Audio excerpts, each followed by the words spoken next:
Buenas tardes, estudiantes. El día de hoy les voy a explicar la guía 4 de grado octavo de la asignatura de educación ambiental. Nuestros temas que hemos tomado para el segundo periodo han sido los ciclos biogeoquímicos. Recordemos que un ciclo es un movimiento constante de las sustancias inorgánicas, por ejemplo, de elementos químicos, que implican también componentes geológicos y biológicos de un ecosistema. Por ejemplo, que pasan por la tierra, por el aire, por el agua y también por los seres humanos. Los componentes del entorno son los que le acabo de nombrar. La litosfera es la parte sólida de la tierra y la hidrosfera es la parte líquida de la tierra, por ejemplo, lagos, ríos y los océanos. ¿Listos?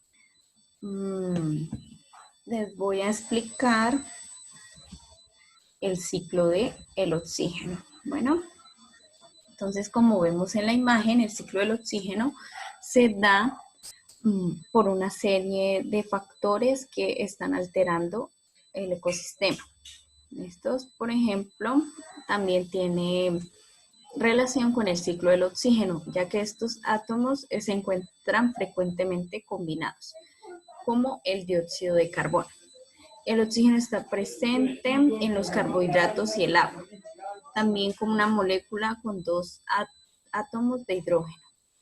El oxígeno es liberado a la atmósfera por los autótrofos durante la fotosíntesis. Autótrofos son las plantas y algas.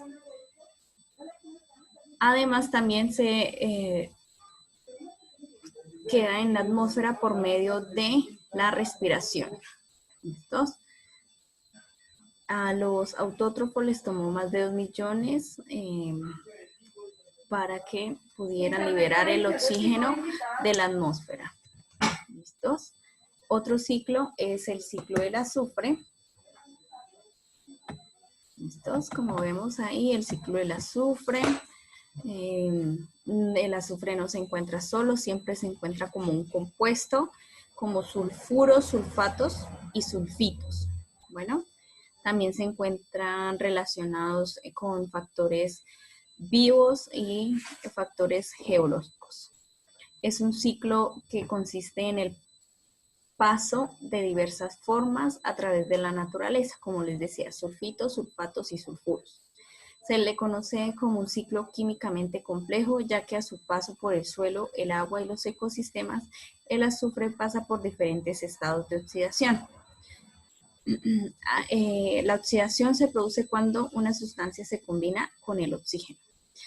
En una manera muy simple, quiere decir que estas combinaciones son sales que están presentes en el suelo y que fácilmente se disuelven en el agua. Las plantas absorben los sulfatos del suelo a través de sus raíces, las incorporan a su sustancia vegetal y la reducen por medio de reacciones químicas y también por ayuda del sol. Una vez en la estructura vegetal, el azufre puede pasar a través de los seres vivos en las cadenas alimentarias de la naturaleza. Por ejemplo, que un conejo se coma la planta y está pasando el sulfuro al organismo de la planta.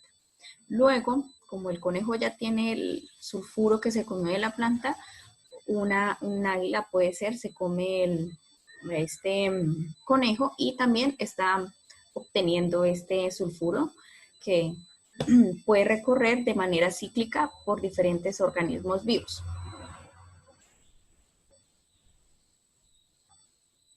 ¿Listos? Ahí continúa la explicación de lo que les acabo de decir, de cómo de manera cíclica en las cadenas tróficas o cadenas alimentarias pasa el sulfuro a través de todo el ecosistema. ¿Listos? El siguiente ciclo es el del hidrógeno, que está íntimamente relacionado con el del agua. ¿Listos? Utiliza 3 fases muy importantes del ciclo del agua, que es la evaporación, la condensación y la precipitación. Este ciclo se desplaza por medio del agua alrededor de la Tierra, siendo así parte esencial de la composición química y atómica de este elemento. La hidrosfera obtiene hidrógeno solo del agua, al que les venía diciendo.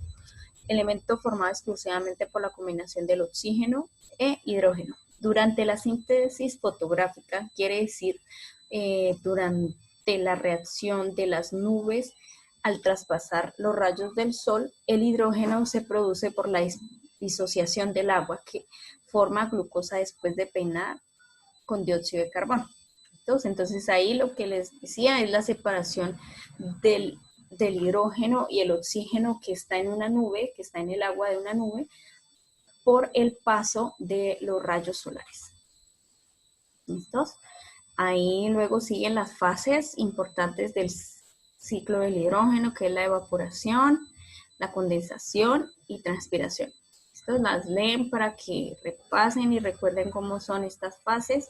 También las vimos en la guía anterior con el ciclo del agua. La transpiración que se da a través de como el sudor de las plantas. Y la precipitación, que es la lluvia.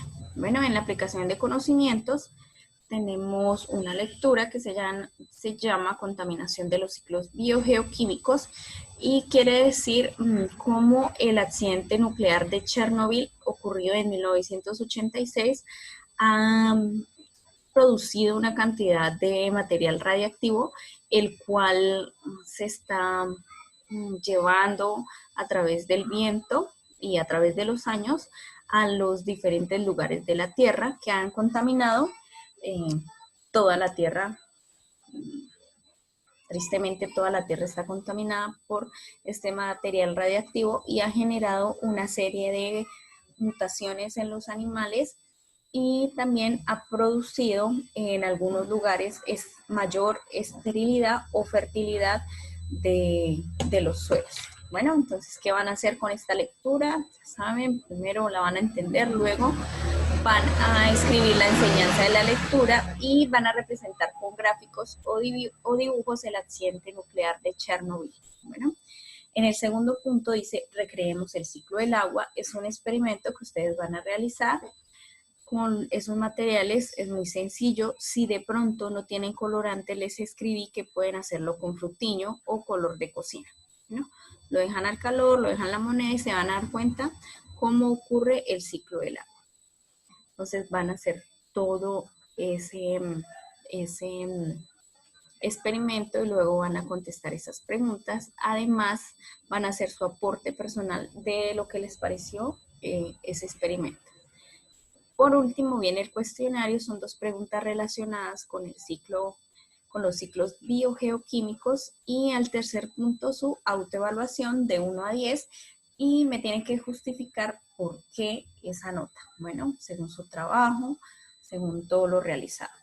Esta segunda guía es para finalizar segundo periodo del año 2020. Espero que la disfruten y entiendan cada uno de los contenidos que se encuentra allí. Muchas gracias. Buen día.